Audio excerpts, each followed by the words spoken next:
Captain, the nets are caught. We need to cut them loose now. Those were the last words shouted across the deck of the Villa de Pitanxo, before 21 men died in the freezing North Atlantic. But the captain didn't listen. What happened next would become Spain's deadliest fishing disaster in 4 decades. And the 3 survivors who lived to tell the tale would accuse their own captain of murder. This is a story they tried to bury 460 kilometers beneath the sea. The Villa de Pitanxo was a 50-meter Spanish fishing trawler based in Galicia, northwest Spain. On board were 24 experienced fishermen.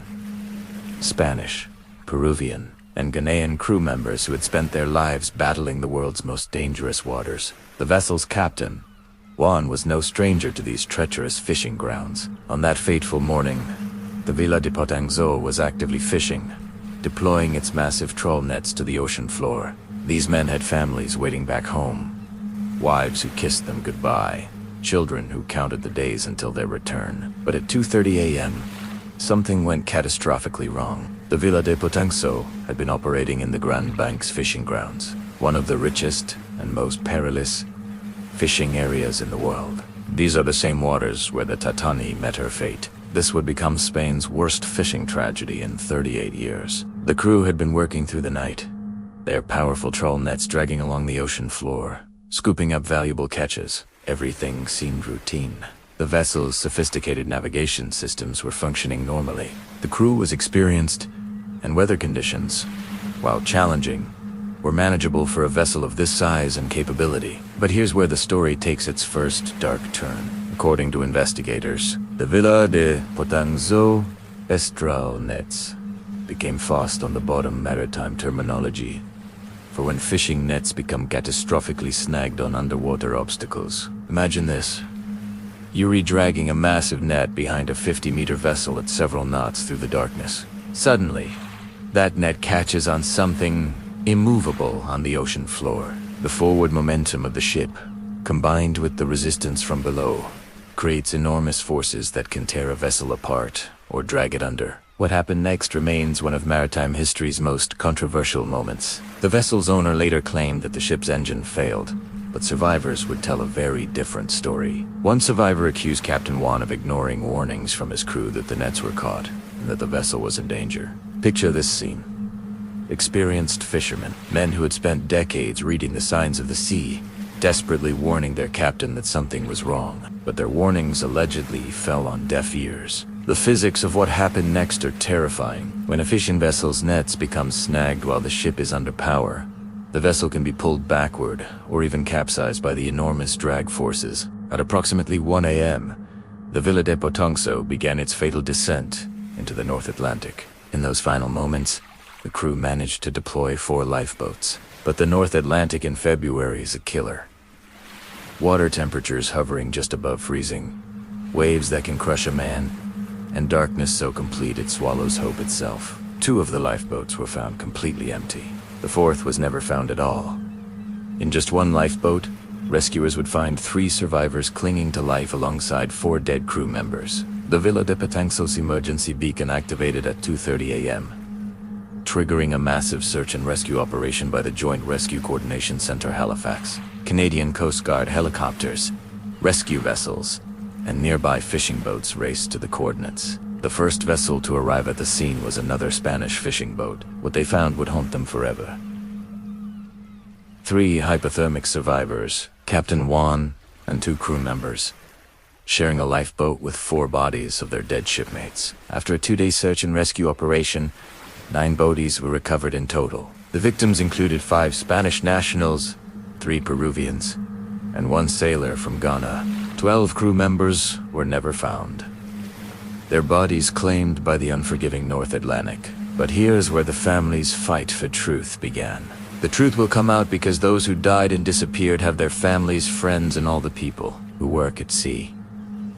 We're going to keep insisting that this is investigated, declared Pazzo, daughter of one of the victims. The survivors were brought to St. John's, Newfoundland, where they faced not just physical recovery, but intense questioning about what really happened in those final hours. In June 2022, The three survivors appeared in court amid explosive negligence claims, with Captain Juan being investigated for manslaughter. The accusations were devastating.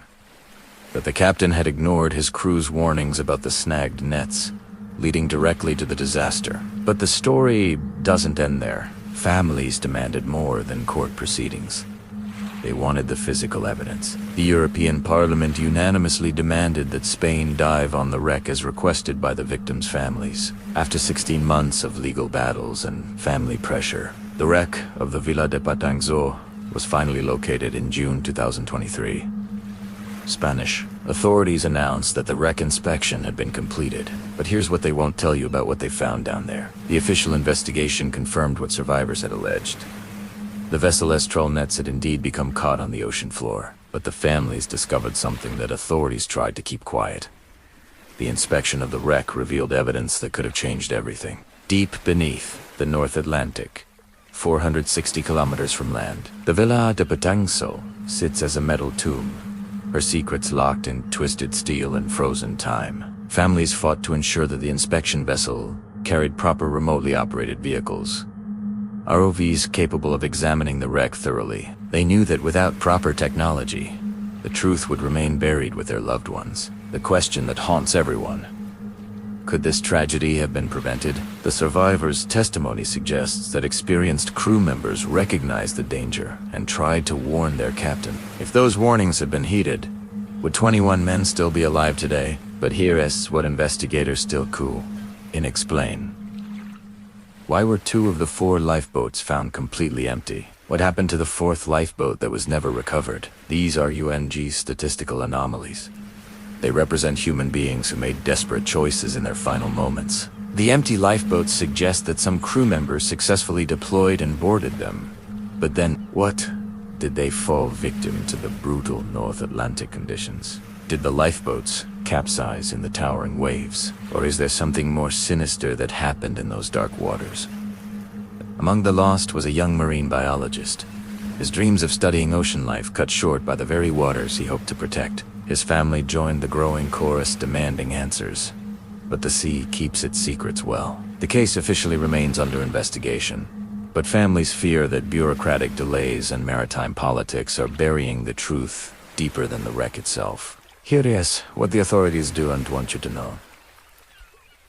Families have accused Spanish maritime officials of deliberately delaying the wreck inspection to protect powerful fishing industry interests. They fought to prevent the inspection vessel from departing for Canada without proper underwater robotics equipment, suggesting that there was an initial attempt to conduct a superficial investigation. Maritime law experts whisper about what they call the conspiracy of silence. The industry has tendency to close ranks when accidents threaten to expose systemic safety failures. The Villa de Pitanxo tragedy struck at the heart of Spain's massive fishing industry, an economic powerhouse that provides livelihoods for thousands of families. The tragedy connected to distant communities. The Spanish fishing town of Newfoundland, fishermen, bound by their shared understanding of the sea's unforgiving nature, but it also exposed uncomfortable truths about safety protocols, crew training, and the pressure to maintain fishing quotas, even in dangerous conditions. The survivors continue to live with survivor's guilt, knowing that their testimony could determine whether this was a tragic accident or criminal negligence that cost 21 lives. As we close this investigation, one fact remains undeniable. Somewhere in the depths of the North Atlantic, 12 men still rest in their underwater grave. Their families will never have closure, never hold their loved ones one final time, never hear their voices again. But the Villa de Pitanxo tragedy raises questions that extend far beyond one fishing vessel. How many other boats are operating with inadequate safety protocols? How many captains ignore their crew's warnings about dangerous conditions? And most chillingly, how many more tragedies will it take before the maritime industry admits that lives are more valuable than cages? The official investigation may be complete, but the fight for justice continues. As victim's daughter DePazzo declared, the truth will come out, because 21 men deserve nothing less. Disclaimer: this case involves ongoing legal proceedings. All information presented is based on publicly available court documents. Official.